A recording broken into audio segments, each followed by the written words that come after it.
சர்வம் கிருஷ்ணார்ப்பணம்.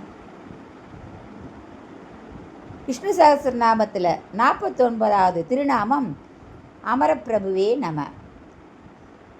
இந்த திருநாமத்தின் கதை என்ன பார்ப்போமா? திருவனந்தபுரத்தில் தன் உந்தியில் பிரம்மாவோடும் தலைப்பக்கத்தில் சிவனோடும் காட்சி அளிக்கும் அனந்த பத்மநாப சுவாமியை தரிசிக்கும் போது 2 நிகழ்ச்சிகள் நம் மனத்திரையில் தோன்றும். முதல் நிகழ்ச்சி, பிரம்மா வேதங்களை கற்றுக்கொண்டு உலகை படைக்கத் தொடங்கிய போது மது கைடபர்கள் என்ற 2 அசுரர்கள் பிரம்மாவிடம் வேதங்களை அபகரித்து சென்றனர். அப்போது திருமால் குதிரை முகத்துடன் ஹயகிரீவராக தோன்றி அந்த மது கைடபர்களை முடித்து வேதங்களை பிரம்மாவிடம் மீட்டு கொடுத்தார்.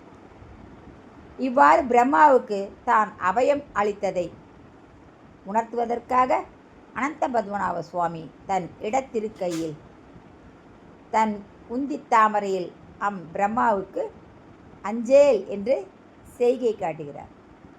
2வது நிகழ்ச்சி, பரமசிவன் பிரம்மாவின் 5வது தலையை கொய்தபோது அவருக்கு பிரம்மஹத்தி தோஷம் ஏற்பட்டது. அதை போக்கிக் கொள்ள திருமாலை வந்து வணங்கினார். திருமால் தன் வலக்கையால் பெருவிரலால் தன் திருமார்பில் கீறி அதிலிருந்து வந்த இரத்தத்தை சிவனின் கையில் உள்ள பிரம்ம கபாலத்தை நிரப்பி சிவனின் சாபத்தை போக்கினார். அவ்வாறு தாம் தாப விமோசனம் கொடுத்த பரமசிவனுக்கு ஆறுதல் கூறும் விதமாக இன்றும் திருவனந்தபுரத்தில் அனந்த பத்மநாப சுவாமி தனது வலது திருக்கையால் சிவலிங்கத்தை மெல்ல தடவி கொடுத்து ஆறுதல் சொல்லும் வண்ணம் எழுந்தருளியுள்ளார். அனந்த பத்மநாப சுவாமியின் திருக்கோலத்தை நமக்கு காட்டும் இவ்விரண்டு நிகழ்வுகளின் மூலம் பிரம்மாவுக்கோ சிவனுக்கோ ஆபத்து நேர்ந்தால் திருமால் உடனே வந்து காக்கிறார் என்பது புரிகிறது. ஏன் அவ்வாறு ஓடி வந்து காக்கிறார்?